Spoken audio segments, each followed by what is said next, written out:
సభాయ నమః. వేదికను అలంకరించిన మన పాఠశాల అధినేత శ్రీ గాంధీ నారాయణరావు గారికి, మన పాఠశాల ప్రధానోపాధ్యాయుని శ్రీమతి శిరీష మేడం గారికి, మన పాఠశాల కోశాధికారి సుబ్బారావు గారికి మరియు నా తోటి ఉపాధ్యాయులకు శుభాభినందనలు. నా ప్రియమైన విద్యార్థులందరికీ నా ఆశీస్సులు. మన పాఠశాల యొక్క సాంప్రదాయం ఏంటంటే ప్రతి పండుగను ముందుగా జరుపుకొని పండుగ యొక్క ప్రత్యేకత మరియు ప్రాశస్యం అంటే గొప్పతనం, ఈ రెండింటినీ కూడా తెలియజేయడం మన పాఠశాల సాంప్రదాయం. అదేవిధంగా ఈరోజు మన పాఠశాల ప్రాంగణంలో ఉగాది పండుగను చాలా ఘనంగా జరుపుకోబోతున్నాం. అసలు ఉగాది అంటే ఏమిటి, ప్రత్యేకత ఏమిటి, అసలు పండుగ ఎందుకు జరుపుకుంటాం, అసలు ఉగాది పండుగ రోజు ఏమేమి చేస్తాం, ఇలా ఒక్క ప్రశ్న మనం వేసుకున్నట్లయితే అసలు ఉగాది అంటే నక్షత్ర గమనం అని అర్థం. ఆది అంటే మొదలు, అంటే ప్రారంభం కావడం, ఆరంభం కావడం అంటాం. అంటే నక్షత్ర గమనం ఆరంభం కావడాన్ని ఉగాది.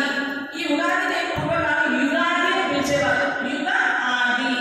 అలా ఉగాది అనే విధంగా మనకి ఈ రోజున ప్రాశస్యంలో వచ్చింది. అయితే ప్రతి సంవత్సరం మనం నెలల పేరు చెప్పమంటే జనవరి, ఫిబ్రవరి, మార్చి అని చెప్పుకుంటాం. మరి తెలుగు నెల పేరు చైత్రం, వైశాఖం అనే పేర్లు ఉన్నాయి కదా. అంటే 12 నెలలకు 12 పేర్లు. అలాగే సంవత్సరానికి 6 ఋతువులు ఉన్నాయి. అంటే ప్రతి 2 నెలలకు ఋతువు వస్తూ ఉంటుంది. 2 ఆయనలు, ఒకటి దక్షిణాయనం, ఒకటి ఉత్తరాయణం. ఈ విధంగా మనకి సంవత్సర కాలం పూర్తవుతూ ఉంటుందన్నమాట. ఉగాది అంటే అందరికీ కూడా ముందుగా గుర్తుకొచ్చేది ఏంటి అంటే తెలుగువారి పండుగ. తెలుగువారి పండుగ అంటే తెలుగు రాష్ట్రాల్లో జరుపుకునేటువంటి మొట్టమొదటి పండుగ. అందుకే చైత్ర మాసం శుక్లపక్షం పాఠ్యమి తిథి నాడు ఈ పండుగ మనం జరుపుకుంటూ ఉంటాం. తిథుల ప్రకారంగా మనం ప్రతి పండుగ జరుపుకుంటూ ఉంటాం కదా. వినాయక చవితి చవితి నాడు, దీపావళి అమావాస్య నాడు, అదేవిధంగా చైత్ర శుద్ధ పాఠ్యమి నాడు ఉగాది పండుగ మనం జరుపుకుంటూ ఉంటాం. మరి ఇలా జరుపుకోవడానికి కొన్ని ప్రత్యేకమైన పురాణాలు ఉన్నాయి. ఏమిటి అంటే ఈ రోజున, అంటే ఉగాది పండుగ రోజున విధాత అయినటువంటి బ్రహ్మ ఈ జగత్తును ప్రారంభించాడు అని ఒకటి. పురాణ కథ ప్రకారం సోమనాసురుడు అనేటువంటి రాక్షసుడు బ్రహ్మ దగ్గర ఉన్నటువంటి వేదాలను తస్కరించి, అంటే దొంగిలించడం అన్నమాట, సముద్ర గర్భంలో దాగి ఉన్నాడు. సముద్ర గర్భంలో దాగి ఉంటే మరి వేదాలు లేకపోతే ఏ విధంగా జరుగుతుంది, సృష్టి అయిపోతుంది కదా. అయితే శ్రీ మహావిష్ణువు మత్స్యావతారంలో, మత్స్యం అంటే చేప, మరి సముద్రంలో వెళ్ళాలంటే చేపవతారం పెట్టాలి. ఆయన చేపవతారం నుంచి ఆయన వేదాలని మనకు కాపాడడం జరిగిందనమాట. దశావతారాన్ని చెప్పుకుంటాం కదా విష్ణుమూర్తికి, అందులో ఒక అవతారం మత్స్యావతారం.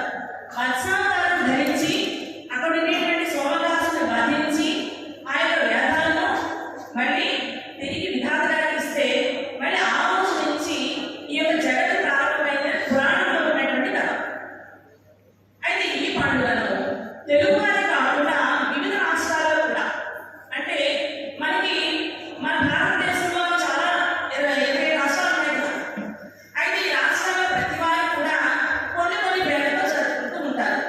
మరి మన ఉదాహరణకి తమిళ అయితే పుత్తండు అని, అలాగే మరాఠీలు అయితే గుడిపడ్వ అని, అస్సామీ అయితే బిహు అని, ఈ విధంగా ఈ ఉగాది పండుగను జరుపుకుంటూ ఉంటారు. అసలు ఉగాది పండుగ అంటే ఏమిటి అంటే మనం చూడండి, కొన్ని పండుగలు దసరా పండుగ ఉందనుకోండి, నరకాసుని దసరా పండుగ మనం మహిషాసుని వధించి చేసినటువంటి పండుగ. అలాగే దీపావళి నరకాసుని వధించింది. ఈ విధంగా మనం చేస్తుంటాం. కానీ ఉగాది పండుగ ప్రత్యేకత ఏమిటంటే ప్రకృతి పండుగ. ఎందుకని ప్రకృతి పండుగ అంటే ముందుగా చెప్తున్నాం కదా, మనకు 6 ఋతువులు ఉంటాయని. ఈ 6 ఋతువుల్లో చివరి ఋతువు ఏమిటంటే శిశిర ఋతువు. ఈ శిశిర ఋతువు కాలంలోని ఆకులన్నీ కూడా, అంటే చెట్ల నుంచి ఆకులన్నీ కూడా రాలిపోతూ ఉంటాయన్నమాట. మళ్ళీ ఆ చెట్లన్నీ చక్కగా చిగురించి ఆ యొక్క ప్రాంతం అంతా కూడా పచ్చగా కనిపిస్తుంది. అప్పుడు మనం ఈ యొక్క ఉగాది పండుగను జరుపుకుంటూ ఉంటాం అన్నమాట. ఇంకా ఉగాది పండుగ రోజు ముఖ్యమైనటువంటి, అంటే మనం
మరి మా సవాలు మీ అందరినీ తీర్చిదిద్దడం. అవునా? అటువంటి కొత్త సవాల్ని అలాగే కాలం చూడండి. ఎవరైనా చూస్తే అమ్మ ఇప్పుడు వాళ్ళు మాట్లాడుతున్నారండి, వాళ్ళతో మాట్లాడితే మనకి కాలం ఉద్యోగం చాలా కోపంగా ఉన్నారంటే సహనం కోల్పోతాం. కోపంగా ఉంటే సహనం కోల్పోతాం. ఇవన్నిటినీ నగరించి సమపాలన వేసి ఈ ఉగాది పచ్చడి ఇవ్వడానికి కారణం ఏంటంటే అన్ని మనకు ఎదురవుతాయి మన జీవితంలో. వాటన్నిటిని కూడా మనం సమానంగా తీసుకొని మనం వాటిని అనుసరించాలి అని చెప్పడం. అయితే ఉగాది పండుగ రోజున కొన్ని సాంస్కృతిక కార్యక్రమాలు మనం నిర్వహించుకుంటూ ఉంటాం. ఏమిటి అంటే సకల పాపహారం పంచాంగ శ్రవణం. ఎందుకంటే సకల పాపహారం అంటే ఏమీ లేదండి, మనకి ఏదైనా సరే ఒడిదుడుకులు వస్తున్నాయనుకోండి, మనం గుడికో లేకపోతే పత్రికగా సంప్రదించాలంటే ఏం చెప్తారు? ఏదైనా దానాన్ని ఇవ్వండి, లేదంటే ఏదైనా అభిషేకాలు చేయించండి అంటుంటారు. అలాంటి విషయాలను మరి ఉగాది పండుగ నాడు సాయంత్రం మన తెలుగు రాష్ట్రాల్లో ఉండేటువంటి ఆలయాల్లోని చక్కగా పంచాంగ శ్రవణం చేసి అక్కడ ఉన్నటువంటి వాళ్ళందరూ కూడా మనకి చక్కగా వివరణ చేస్తుంటారు అనమాట. ఇంకొకటి ఏంటంటే ఇంకొక ప్రత్యేకమైనటువంటి కవి సమ్మేళనం. ఈయన తెలుగు రాష్ట్రాల్లోని ఈ ఉగాది పండుగ రోజున కవులను గుర్తించి వాళ్ళని సన్మానిస్తూ ఉంటారు. వాళ్ళ ప్రతిభనంతా కూడా వాళ్ళు సన్మానిస్తూ ఉంటారు. అది కూడా సాయంత్రం సమయంలో జరుగుతూ ఉంటుందన్నమాట. అంతేకాకుండా అష్టావధానం, శతావధానం, సహస్రావధానం వంటి సాంస్కృతిక కార్యక్రమాన్ని నిర్వర్తించడం వల్ల కనుల పండుగగా వినుల పండుగగా కనిపిస్తూ ఉంటుంది. ఇంకొక విశేషం ఏంటంటే ఇది మరి చాలా ముఖ్యమైనటువంటి విషయం. మనకి తిరుమల శ్రీనివాసుని యొక్క ఆలయం తెలుసు కదా, అందరికీ తిరుపతి దేవస్థానం తెలుసు కదా. ఈ ఉగాది రోజున తిరుపతి దేవస్థానంలో ఉగాది పనులు ప్రత్యేకంగా శ్రీవారిని నిర్వహిస్తూ ఉంటారు. అది ఉగాది పండుగ రోజు ఉన్నటువంటి ప్రత్యేకత. మరి ఈ పండుగలన్నీ కూడా మనం చేసుకోవడం కాదు, మన సంస్కృతి సంప్రదాయాలకి ప్రతీకలు కాబట్టి వాటిని అవలంబిస్తూ నేర్చుకుంటూ మనం చేసుకోవాలని మీ అందరినీ ఆకాంక్షిస్తూ అందరికీ విశ్వాసనామ సంవత్సర శుభాకాంక్షలు తెలియజేసుకుంటూ స్వస్తి. ధన్యవాదాలు.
ముందుగా గ్రీన్ ఫీల్డ్స్ కుటుంబ సభ్యులకు విద్యార్థులకు నా యొక్క ఉగాది శుభాకాంక్షలు తెలియపరుస్తూ, ముందుగా ఇప్పుడు కూడా మనకి ఈ పండుగ విశిష్టత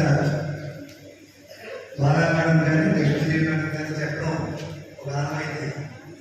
కానీ ఈవేళ ఆ ఖ్యాతి అన్న అమ్మాయి చాలా విపులంగా ఈ పండుగ దానికి ఇంపార్టెన్స్ని చాలా మనకి ఎక్స్ప్లెయిన్ చేయడం జరిగింది. అలాగే లక్ష్మీదేవి గారు కూడా ఈ పండుగ దాకా ఇంపార్టెన్స్ ఏంటి, ఇది తొలి పండుగ చెప్పాలంటే ఇది స్టార్టింగ్. ఇంకొక ఇంపార్టెంట్ కూడా ఉంది ఏడాది మనకి. ఎప్పుడు మన స్కూల్లో కొంతమంది విఐపి వాళ్ళు ఉన్నారు, వాళ్ళు లేకుండా కూడా చేసినటువంటి శాస్త్రం ఈ పండుగ. అయినప్పటికీ చాలా ఆనందంగా హ్యాపీగా చేశారు. స్టాఫ్ అందరికీ కూడా నాకు అభినందనలు. ఏ కార్యక్రమంలో మీరు అనుకుని చేసుకుంటే స్వేచ్ఛగా మీరు చేయొచ్చు. మనకి ఆ అవకాశం ఉంది. ఇవాళ కొంతమంది లేదు, రకరకాల పనుల మీద వెళ్ళడం జరిగింది. ఇలాంటి విశిష్టత కూడా బాలమేడం చెప్పారు. బాలమేడం లేకపోయినా లక్ష్మీదేవి మేడం ఎక్కడ లోటు లేకుండా చెప్పడం జరిగింది. వాటికి కూడా మేనేజ్మెంట్ అభినందన తెలియపరుస్తున్నాం. పిల్లలందరూ కూడా విద్యార్థులకి ముఖ్యంగా రేపు చాలా ఇంపార్టెంట్ డే. ఎందుకంటే నాకు తెలిసిన వరకు చెప్పినాను, సంవత్సరాల నాడు ఏ పని అయితే మనం మంచి సంకల్పంతో ప్రారంభిస్తామో ఇప్పుడు కూడా ఎక్కడ ఆ ఏడాదంతా కూడా దిగ్విజయంగా పని పూర్తవుతుందనేటువంటి ఒక సామెత ఉంది. అందుచేత మీరందరూ కూడా ఒక 10 నిమిషాలు చదువుకుని 10 నిమిషాలు నోట్స్ ఏదైనా రాసుకుంటే జీవితాంతం మీరు ఇంటి దగ్గర ఉన్న చదువుకోవడం రాసుకోవడం కూడా జరుగుతుంది. మీరు నమ్మండి, ఖచ్చితంగా ఆ విధంగా చేయండి. ఎందుకంటే ఎవరో పెద్ద చెప్పింది, రేపటికి ముహూర్తం కూడా లేదు. సంవత్సరాలంతా కూడా చాలా మంచి రోజు. ఏ శుభకార్యం చేసినా సత్ఫలితాన్ని ఇస్తాయని చెప్పేసి పెద్దలు చెప్తూ ఉంటాను. పిల్లలకి సత్ఫలితం అంటే మంచి విద్య, బాగా చదువుకోవడం, బాగా రాసుకోవడం. ఈ రెండు కూడా రోజంతా రాయగలిగితే రోజంతా చదువుకోగలదు. ఒక పావుగంట 15 నిమిషాలు చదువుకుని 10 నిమిషాలు రాసుకుంటే ప్రతిరోజు కూడా మీకు అది భగవంతుడి ఆశీర్వాదంతో మీకు మంచి జరుగుతుందని చెప్పి తెలియపరుస్తూ, ఈ అవకాశం ఇచ్చినటువంటి మేనేజ్మెంట్ అలాగే ఉపాధ్యాయులు కూడా నా హృదయపూర్వకమైన అభినందన తెలియపరుస్తూ సెలవు ఇస్తాను.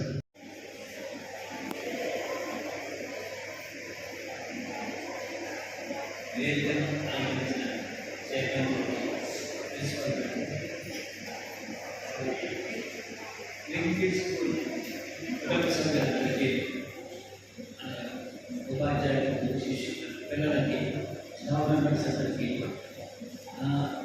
నా ఫ్యామిలీ మెంబర్స్ యొక్క ఉపాధి శుభాకాంక్షలు. ఇప్పుడు మనం వీడియో చూసాం. చైర్మన్ గారు స్పీచ్ ఇచ్చారు, మేడం లక్ష్మీదేవి మేడం చెప్పారు. ఇవన్నీ దేనికంటే ఒక గొప్ప విషయం. ప్రతిసారి మన పండుగలు వస్తాయి. ఆ పండగ సంగతి ఏంటి, అది ఎలా వచ్చింది, దానివల్ల ముఖ్య ఉద్దేశం ఏంటి అని మనకు అందరూ చెప్పారు. అది మనం అందరూ తెలుసుకోవాలి. కొందరికి ఏదైనా అనుమానం వచ్చిందనుకో మళ్ళీ వీడియో చూసారు అని తెలుసుకుంటారు. మనం తొలుగు రోజుల్లో బ్రిటిష్ వారి టైంలో వాళ్ళు వచ్చి న్యూ ఇయర్ అంటారు. న్యూ ఇయర్ అంటే బ్రిటిష్ వారి ప్రకారం వాళ్ళ ఉద్దేశ ప్రకారం న్యూ ఇయర్ పండుగ చేసుకుంటాం. కానీ అదంతా తెలుగు వారికి, తెలుగు నేర్చుకున్న వాళ్ళకి, తెలుగు ప్రజలకి మనకి కొత్త సంవత్సరం అంటే ఉగాదితో ప్రారంభం అవుతుంది.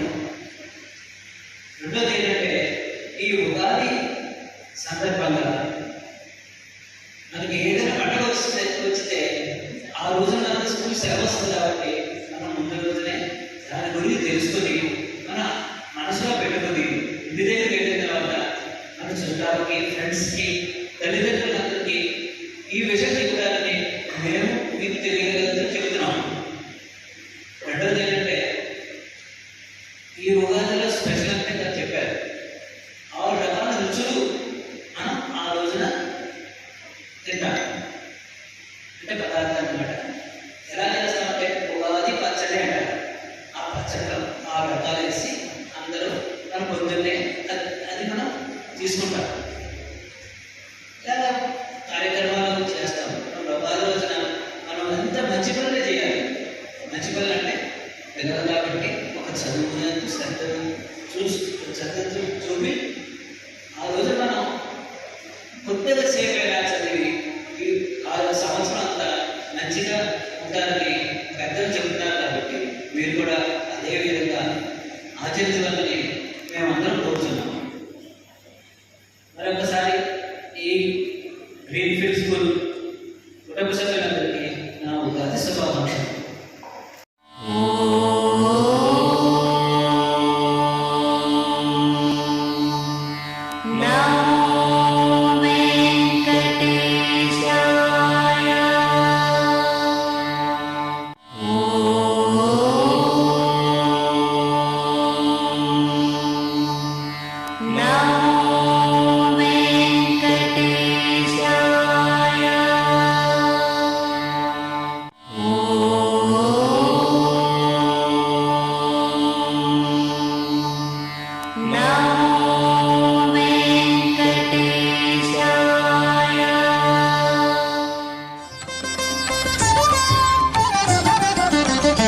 వీధుల వీధుల విభుడేగీనిదే మోదము తోడుత మొక్కరో జనులు.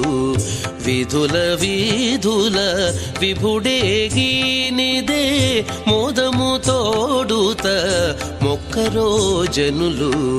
వీధుల వీధుల విభుడేగీనిదే ఆ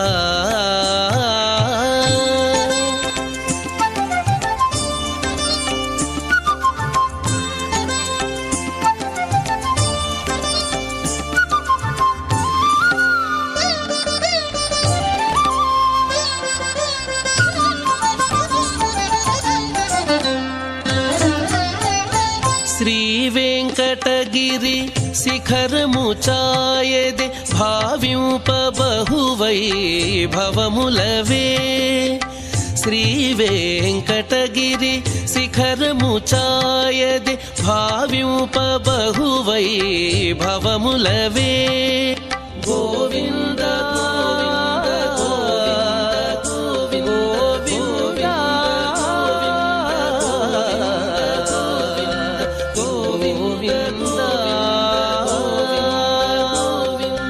గోవింద నామపు ఘోషణలిడుచును.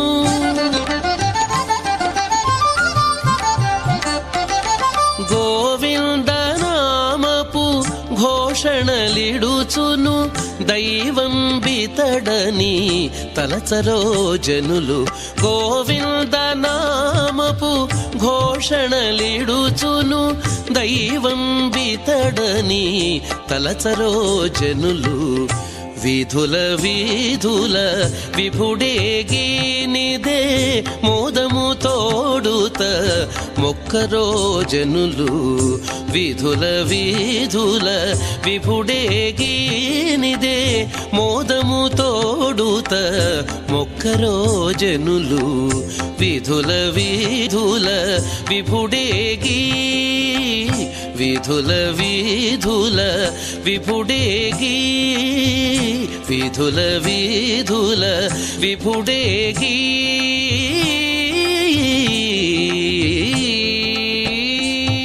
నవరాత్రి బ్రహ్మోత్సవం. ఆ ఉత్సవం అపురూపం. ఆ ఉత్సవం అద్వితీయం. ఆ ఆనందం వర్ణనాతీతం. గోవింద గోవింద గోవింద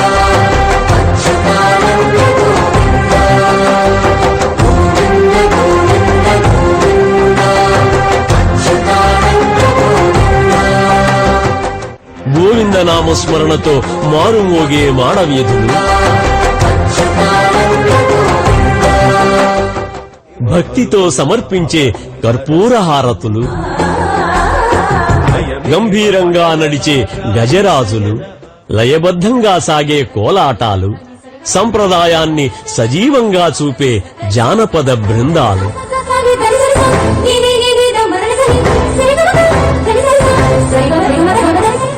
ఓహ్, నవరాత్రి బ్రహ్మోత్సవ వేళ తిరుమలలో కనిపించే అపురూప దృశ్యమాలిక ఇది. ఈ వైభవాన్ని, పుష్పించే ఈ భక్తి మందారాన్ని ఒడిసిపట్టి మీ ముంగిటకు తెస్తోంది.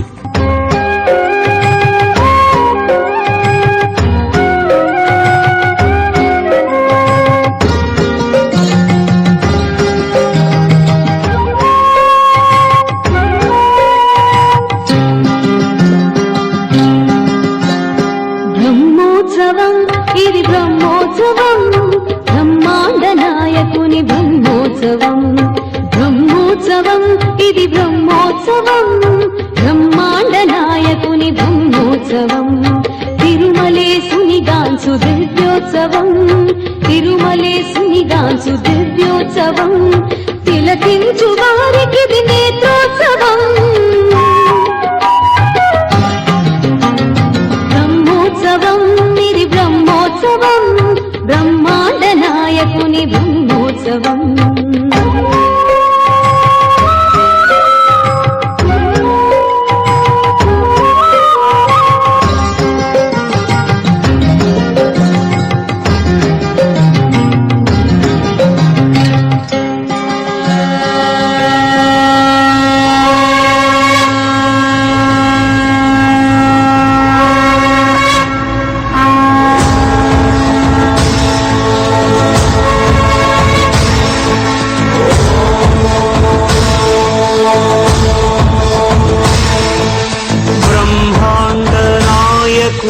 బ్రహ్మోత్సవం, బహురూపధారునికి బ్రహ్మోత్సవం.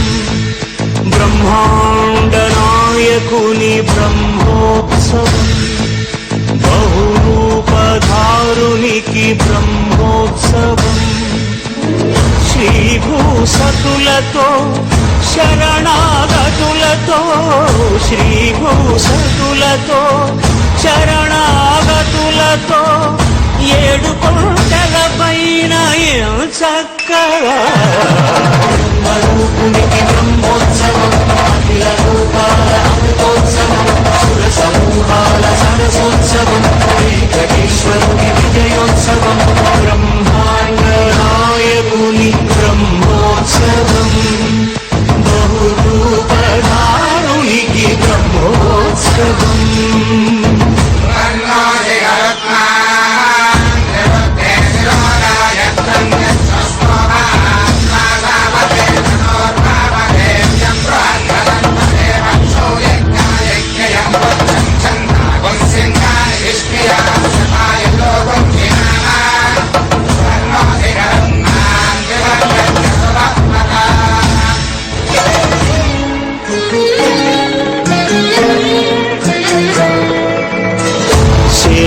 శేషవాహనమెక్కి శాంతినే కలిగించు, చిన్న శేషుని ఎక్కి చింతలను పోకార్చు.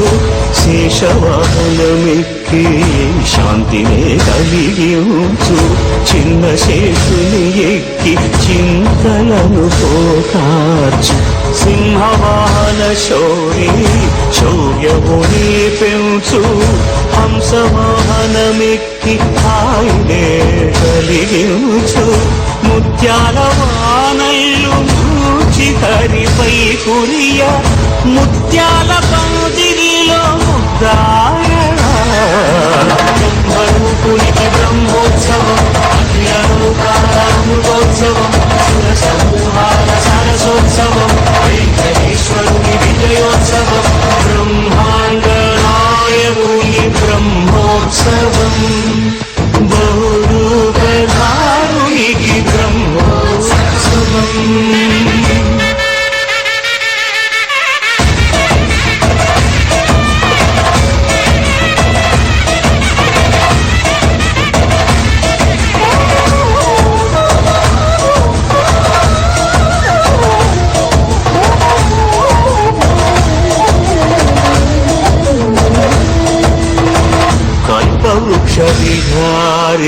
కలిదోషహారియై సర్వభూపాలురకు సిరులను కలిగించు మోహిని కృష్ణులుగా మోహము తొలగించు గరుడ వాహనమెక్కి ఘనదాస్యమును చూపు హనుమంత సేవలో అమయం ప్రసాదించు గజవాహనముపై భ్రాంతిని తొలగించు సూర్య ప్రభను నిలిచి అక్షీణతను పెంచు శ్రీవత్సవక్షుడై ఆ చంద్ర ప్రభను విహరించు రథమెక్కి మనోరథమెక్కి మరిన వాంఛలను త్రుంచగా రయమెక్కి హరిహయమెక్కి కరుణ వీక్షణము పంచగా అకళంక చక్రమంత ప్రకటించి ధర్మార్థ కామ మోక్షమునరించు శ్రీరామరికి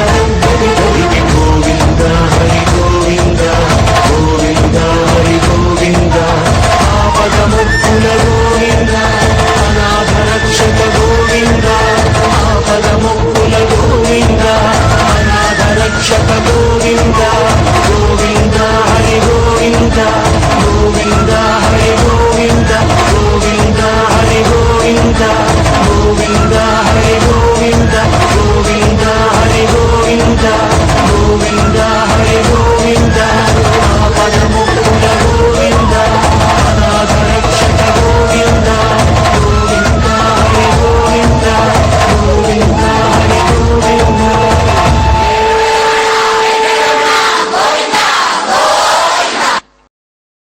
జ్ఞానానందమయం దేవం నిర్మలస్ఫటికాకృతిం ఆధారం సర్వవిద్యానాం భయగ్రీవం ఉపాస్మహే. సభాయే నమః. వేదికను అలంకరించిన పెద్దలకు, నాతోటి ఉపాధ్యాయులకు నా నమస్కారం తెలియజేసుకుంటూ విద్యార్థులందరికీ శుభాశీస్సులు. ఇక ఈనాటి పంచాంగ శ్రవణాన్ని ప్రారంభిస్తున్నాను. ఈ సంవత్సరం పేరు శ్రీ విశ్వావసునామ సంవత్సరం. ఈ సంవత్సరం ఆదివారం నాడు ప్రారంభమవుతుంది కాబట్టి ఈ సంవత్సరానికి రాజు సూర్యుడు కావడం చేత ఈ ఉష్ణ సంబంధమైనటువంటి వాతావరణం ఎక్కువగా ఏర్పడేటువంటి అవకాశం ఉంది. ఉష్ణోగ్రతలు కూడా అధిక స్థాయిలో నమోదయ్యేటువంటి అవకాశం ఉన్నది.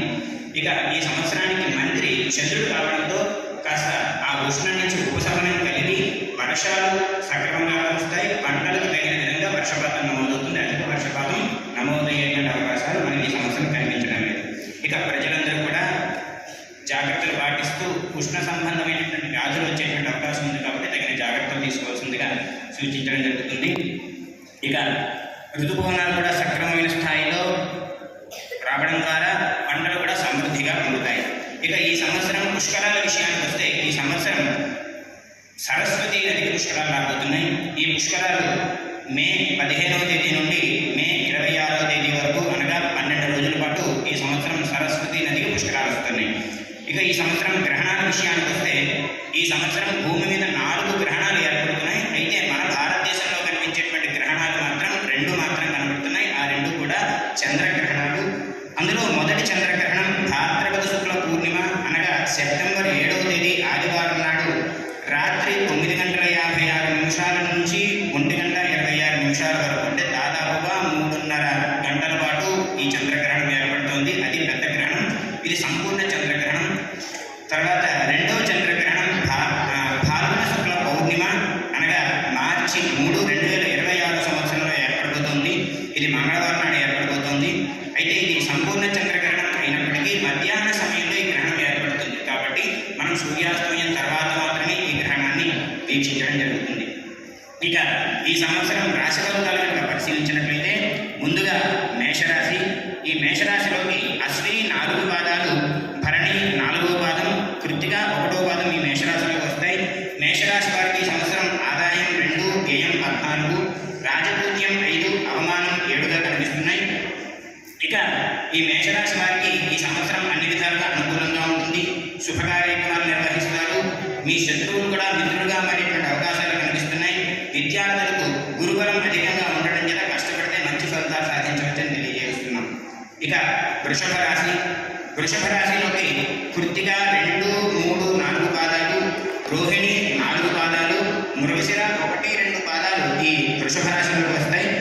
వృషభ రాశి వారికి సంవత్సరం ఆదాయం 11, వ్యయం 5, రాజపూజ్యం 1, అవమానం 3గా కనిపిస్తున్నాయి. వృషభ రాశి వారికి కూడా ఈ సంవత్సరం అనుకూలంగా ఉంటుందని చెప్పవచ్చు.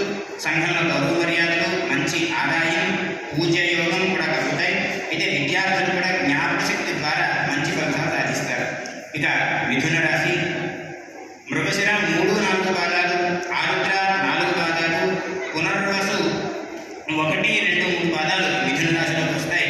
వీరికి ఆదాయం 14, వ్యయం 2, రాజపూజ్యం 4, అవమానం 3గా కనిపిస్తున్నాయి. మిథున రాశి వారికి సంవత్సరం గ్రహ ప్రభావం చేత మంచి యోగదాయకం కావాలని చెప్పవచ్చు. మంచి ఆలోచన శక్తి కలిగి ఉండడం, శక్తికి మించిన పనులు చేస్తారు. అయితే కొన్ని విషయాల్లో ఒత్తిడి పడుతూ ఉంటారు. నూతన గృహ నిర్మాణం చేసేటువంటి అవకాశం కూడా ఉన్నది. విద్యార్థులకు కూడా అనుకూలమైనటువంటి కాలం. తదుపరి కర్కాటక రాశి పునర్వసు 4వ పాదం, పుష్యమి 4 పాదాలు, ఆశ్లేష నక్షత్ర 4 పాదాలు కూడా కర్కాటక రాశిలోకి వస్తాయి. ఈ రాశి వారికి ఆదాయం 8, వ్యయం 2, రాజపూజ్యం 7, అవమానం 3గా కనిపిస్తున్నాయి. ఈ రాశి వారికి సంవత్సరం మంచి మహోన్నత కాలం చెప్పవచ్చు. ఏ పనైనా సరే అవలీలుగా చేయగలుగుతారు. పుణ్యక్షేత్రాలను సందర్శిస్తారు. మనశ్శాంతి కలుగుతుంది. సంఘంలో మంచి గౌరవ మర్యాదలు, సత్కారాలు, సన్మానాలు ఉంటారు. అయితే విద్యార్థులు కష్టపడితే మంచి ఫలితాలు సాధించవచ్చు. ఇక సింహరాశి మఖ 4 పాదాలు, ఉప్ప 4 పాదాలు, ఉత్తర 1వ పాదం సింహరాశిలోకి వస్తాయి. వీరికి ఆదాయం 11, వ్యయం 11, రాజపూజ్యం 3, అవమానం 6గా కనిపిస్తున్నాయి. ఈ రాశి వారికి సంవత్సరం శుభాశుభ మిశ్రమ ఫలితాలు ఉండేటువంటి అవకాశం కనిపిస్తుంది. ఆత్మీయులు పెరుగుతారు, గౌరవాలు లభిస్తాయి. కానీ ఆలోచించి నిర్ణయాలు తీసుకోవడం చాలా మంచిది. కాస్త జాగ్రత్తలు పాటించడం చాలా మంచిది. విద్యార్థులు మిగిలి కష్టపడితే కానీ మంచి ఫలితాలు సాధించవచ్చు. ఇక కన్యారాశి ఉత్తర 2, 3, 4 పాదాలు, హస్త 4వ పాదం, చిత్త 1, 2 పాదాలు కన్యరాశిలోకి వస్తాయి. ఈ రాశి వారికి సంవత్సరం అత్యధిక ప్రాముఖ్యతతో కూడిన జీవితాన్ని గడపవచ్చు. అయితే మంచి ఆదాయాన్ని పొందుతారు. గృహంలో శుభకార్యాలు నిర్వహిస్తారు. అయితే కాస్త కోపాన్ని తగ్గించుకుంటే ఈ రాశి వారికి మంచి ఫలితాలు పొందవచ్చు. విద్యార్థులు కూడా ఉత్తీర్ణత సాధించి మొదటి స్థానాన్ని పొందేటువంటి అవకాశాలు ఈ రాశి వారికి బాగా కనిపిస్తున్నాయి. ఇక తులారాశి చిత్త 3, 4 పాదాలు, స్వాతి 4 పాదాలు, విశాఖ 1, 2, 3 పాదాలు తులారాశిలోకి వస్తాయి. వీరికి ఆదాయం 11, వ్యయం 5, రాజపూజ్యం 2, అవమానం 2. ఈ రాశి వారికి సంవత్సరం దైవబలం అధికంగా ఉండడం చేత ఆత్మవిశ్వాసంతో ముందుకు వెళ్తారు. శత్రువులు కూడా తగ్గి సంఘంలో గౌరవ మర్యాదలు కలుగుతాయి. గృహంలో శుభ కార్యాలు నిర్వహిస్తారు. ఇక విద్యార్థులు చదువు మంచి ఆసక్తి కలిగి ఉంటారు. ఇక వృశ్చిక రాశిలోకి విశాఖ 4వ పాదం, అనురాధ నక్షత్ర 4 పాదాలు, జ్యేష్ఠ 4 పాదాలు వృశ్చిక రాశిలోకి వస్తాయి. వీరికి ఆదాయం 2, వ్యయం 14, రాజపూజ్యం 5, అవమానం 2. ఈ రాశి వారికి ఈ సంవత్సరం మంచి యోగ్యమైన అన్నపానీయాలు లభిస్తాయి. గతంలో వాయిదా పడిన పనులు కూడా పూర్తవుతాయి. శుభకార్యాలు నిర్వహిస్తారు. అప్రయత్న ధనలాభం కూడా కలుగుతుంది. అయితే కొన్ని విషయాల్లో ఆందోళన కలిగించేటువంటి సంఘటనలు జరిగినా అంతగా బాధించవు. విద్యార్థులు కూడా మంచి జ్ఞాపక శక్తి కలిగి మంచి మార్పులు సాధిస్తారు. ఇక ధనుసు రాశి మూల నక్షత్రం 4 పాదాలు, పూర్వాషాఢ 4 పాదాలు, ఉత్తరాషాఢ 1వ పాదం ఈ ధనుసు రాశిలోకి వస్తాయి. వీరికి ఆదాయం 5, వ్యయం 5, రాజపూజ్యం 1, అవమానం 5. ఈ రాశి వారికి ఈ సంవత్సరం రాజయోగ కాలం చెప్పవచ్చు. అయితే ఏనాటి శని ప్రభావం తగ్గుతుంది. అనేక సేవా కార్యక్రమాలు నిర్వహిస్తారు. పట్టిందల్లా బంగారమా అన్నట్లుగా ఈ రాశి వారికి సంవత్సరం కొనసాగేటువంటి అవకాశం ఉంది. అయితే కొత్త పనులు ప్రారంభిస్తారు. దీర్ఘవ్యాధులతో బాధపడే వారికి ఈ సంవత్సరం కొంత ఉపశమనం కనబడుతుంది. విద్యార్థులకి గురుబలం అధికంగా ఉండడం చేత చదువుపై శ్రద్ధ ఎక్కువగా చూపిస్తారు. తదుపరి మకర రాశి ఉత్తరాషాఢ 2, 3, 4 పాదాలు, శ్రవణ నక్షత్రం 4 పాదాలు, ధనిష్ట 1, 2 పాదాలు మకర రాశిలోకి వస్తాయి. వీరికి ఆదాయం 8, వ్యయం 14, రాజపూజ్యం 4, అవమానం 5. ఈ రాశి వారికి సంవత్సరం ఏనాటి శని ప్రభావం పోయి మంచి గౌరవాలు, బహుమానాలు పొందుతారు. పోగొట్టుకున్న ద్రవ్యాన్ని, వస్తువులను కూడా ఈ సంవత్సరం తిరిగి పొందుతారు. ధర్మకార్యాలు నిర్వహిస్తారు. అయితే ఆదాయానికి మించి ఖర్చు చేస్తారు కాబట్టి కాస్త జాగ్రత్త పడవలసి ఉంటుంది. విద్యార్థులకు ప్రారంభంలో మంచి జ్ఞాపక శక్తి కలిగి ఉంటారు. తదుపరి కాస్త శ్రద్ధ పెట్టి చదువుకోవడం మంచిది. తదుపరి కుంభరాశి వారికి ధనిష్ట 3, 4 పాదాలు, శతభిషం 4 పాదాలు, పూర్వాభాద్ర 1, 2, 3 పాదాలు ఈ కుంభరాశిలోకి వస్తాయి. వీరికి ఆదాయం 8, వ్యయం 14, రాజపూజ్యం 7, అవమానం 5. ఈ రాశి వారికి సంవత్సరం ఏనా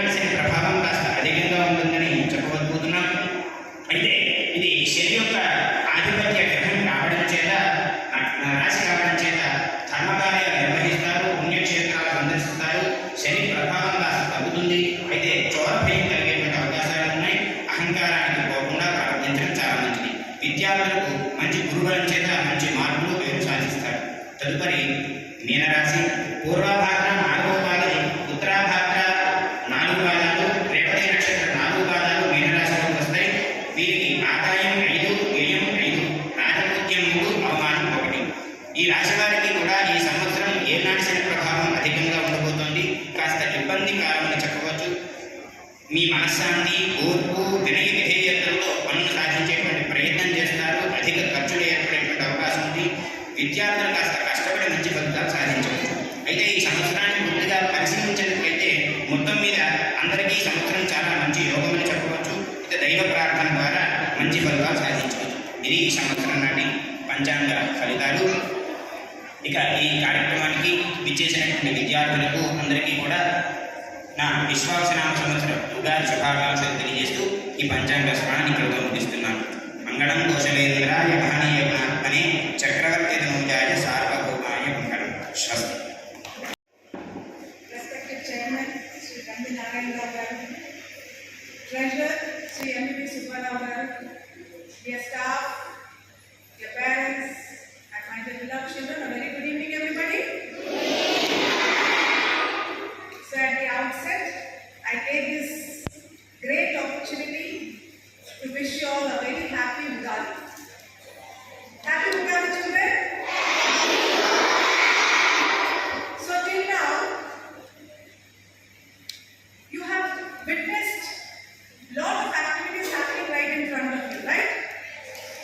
Some people have given you the message in the form of a speech, some in the form of a song, some in the form of a dance.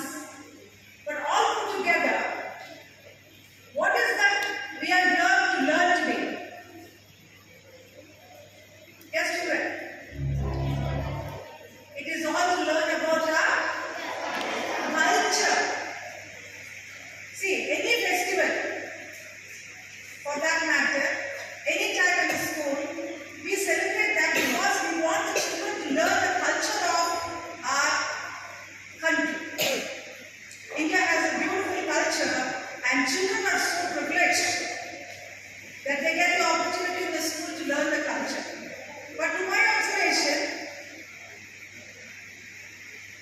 when there were some people talking here, most of the students are not paying any attention, except for the dance and the song. The rest of the time they were very busy talking to the friends, looking here and there, but not paying any attention. Now, when you talk about Ugadi, this is the first festival and we call it as a Telugu New Year's Day. Are you aware of it? Yeah, it is called Telugu New Year's Day. And what is so important of Ugadi? Whenever you say Ugadi, what will come in your mind? Ugadi Pachadi. Very nice. How many of you like Ugadi Pachadi? Wow, great. Put your hands up. Now, tell me, how does it taste? Is it sweet? Is it salty? Is it bitter? Do you like bitter? Oh, you like bitter also? See, Ugadi Pachadi is a mixture of everything, as Lakshmi man said. In our life, we have to experience all the sweet, the salt, the bitter, and the sour too. So likewise, as Chairman sir said, on Ugadi Day, whatever you do, you will be continuously doing the same thing during the year. So what did he advise all of us? To eat Ugadi Pachadi? To read? He did not ask you to write. All that he said is, spend some time to study. So that whole year, you will be able to have good studies. At the end of the year, you will have very good results for your academics. Not only that, be good also. Now children, tomorrow